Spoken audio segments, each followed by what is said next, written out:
નમસ્કાર મિત્રો, આજનો અભિવ્યક્તિનો વિષય છે દિવાળી. દીવા નહીં, જીવનના જાગૃતિ પર્વનો જયઘોષ. અને હું છું આપનો આત્મીય વ્યક્ત કરતા પુનિત ઠક્કર. દિવાળી આ શબ્દ માત્ર ઉત્સવ નથી, એ તો આપણી સંસ્કૃતિનો ધબકાર છે. દિવાળી આ શબ્દ કાન પર પડતા જ હૃદયમાં એક અનેરો ઉમંગ જન્મે. ઝગમગતા દીવડાઓનો વૈભવ, રંગોળીની કળાત્મક ભાત, મધુર વાનગીઓની સોડમ અને સ્નેહીજનોની હૂંફ. પરંતુ શું આ પર્વ માત્ર ઉજવણી પૂરતું સીમિત છે? ના, આ તો અંધકાર રૂપી અજ્ઞાન પર પ્રકાશ રૂપી જ્ઞાનની વિજય કૂચ છે. દિવાળી એટલે કેવળ એક દિવસનો ઝગમગાટ નહીં, એ તો 5 પાવન દિવસોની જીવનશાળા છે, જેમાં માનવ જીવનના દરેક પાસાને ઉજાગર કરવાની ગૂઢ શિક્ષા છુપાયેલી છે. આવો આ પંચ પર્વના આધ્યાત્મિક, વ્યવહારિક અને માનવીય મૂલ્યોને આજના સંજોગોના સંદર્ભમાં ઊંડાણપૂર્વક સમજીએ.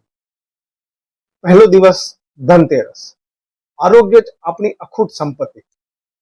સમુદ્ર મંથનમાંથી ધન્વંતરી દેવી અમૃત કળશ લઈને પ્રગટ્યા હતા. આ ઘટના સૂચવે છે કે સૌ પ્રથમ ધન એટલે સ્વાસ્થ્ય. રોગ હોય તો રડેલું ધન પણ રાખ સમાન છે. આજના દોડધામના યુગમાં ધનતેરસ આપણને ચેતવે છે, પૈસા કમાતા પહેલા શરીર સાચવવામાં મૂડી રાખો. વિજ્ઞાન કહે છે કે આ ઋતુ સંધિકાળ છે. શરીરને શુદ્ધ કરવું, કાયાકલ્પ કરવો, એ જ સાચી ધનતેરસની ઉપાસના છે. બીજો દિવસ કાળી ચૌદસ. આપણા અંદરની નકારાત્મકતાને બાળી નાખવાનો દિવસ. આ રાત્રે અપશક્તિઓનું શમન થાય છે. પણ યાદ રાખો, ખરી અપશક્તિ બહાર નહીં, આપણી અંદર છે. અને તે છે ક્રોધ, અગ્નિ, અહંકારનો ભાર અને ઈર્ષ્યાનું ઝેર. કાળી ચૌદસ આપણને આંતરિક શુદ્ધિનું આહવાન કરે છે. મનની ગંદકીને દૂર કરી વિચારોને સ્વચ્છ બનાવવાનો પર્વ.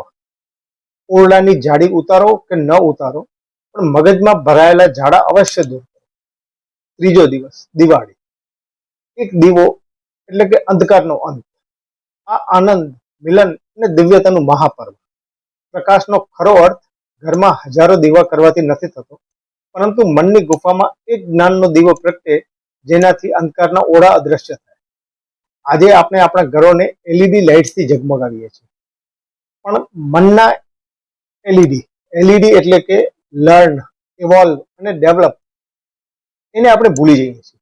દિવાળીની ખરી સાર્થકતા ત્યારે છે જ્યારે મનના ખૂણામાં છુપાયેલો દ્વેષ અને અજ્ઞાન જ્ઞાન અને સદભાવનાના તેજથી પરાસ્ત થાય.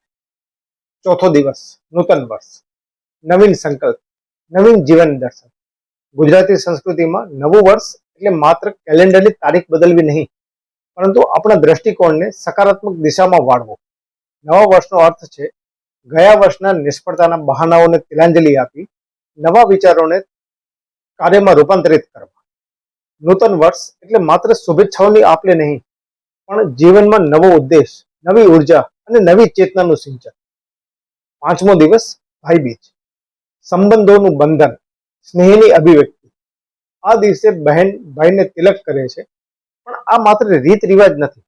આની પાછળનું મૂલ્ય છે સંબંધોમાં કૃતજ્ઞતા, આદર અને સમર્પણની ભાવનાને જીવંત રાખવી. યુવા પેઢીએ યાદ રાખવું રહ્યું કે તમારી ઇન્ટરનેટની બેન્ડવિડ્થને નહીં, પણ માનવીય સંબંધોના બંધનને મજબૂત બનાવો. આ ડિજિટલ યુગમાં માનવીય હૂંફ અને જોડાણને જાળવવું, એ જ આ પાવન દિવસની સાચી પૂજા છે. દિવાળીનો સમય શરદ ઋતુની વિદાય અને હેમંત ઋતુના આગમનનો છે. વાતાવરણમાં થતા બદલાવથી દીવડાનું તેલ અને સુગંધિત પદાર્થો હવામાં રહેલા જીવાણુઓને નાશ કરે છે અને વાતાવરણને શુદ્ધ બનાવે છે. રંગોળીના રંગો અને દીવાઓનો ઝગમગાટ આપણા મગજને સકારાત્મક સ્પંદનો આપે છે. આજના તણાવગ્રસ્ત જીવનમાં આ પ્રકૃતિ આધારિત માઇન્ડ ડિટોક્સ છે. દિવાળી એટલે માત્ર મોજ મસ્તી નહીં, આ છે જીવનમાં પરિવર્તન એટલે કે એવોલ્વ લાવવાનો દિવસ. બહારના દીવા કરો, પણ તમારા આંતરિક સામર્થ્યના દીવાને અખંડ રાખો. સંપત્તિ ભેગી કરો, પણ સંતોષની લાગણી ક્યારેય ગુમાવશો નહીં. સંબંધોનું જતન કરો, પણ તમારી સ્વતંત્રતા અને આત્મસન્માનને ગીરવે મૂકશો નહીં. તહેવારને માણો, પણ તેના ઊંડાણપૂર્વકના દર્શનને જીવનમાં ઉતારો. યાદ રાખો, જ્યાં અજ્ઞાનનો અંત છે, ત્યાં જ નવી અને શ્રેષ્ઠ શરૂઆત છે. તો આ દિવાળીને માત્ર પ્રકાશનું પર્વ નહીં, પરંતુ જાગૃતિનું મહાપર્વ બનાવીએ. ઘરમાં ઉજાસ, મનમાં જ્ઞાન અને જીવનમાં સંતુલન લાવીએ. શુભ દિવાળી અને નૂતન વર્ષાભિનંદન. જય માતા લક્ષ્મી, જય શ્રી ગણેશ.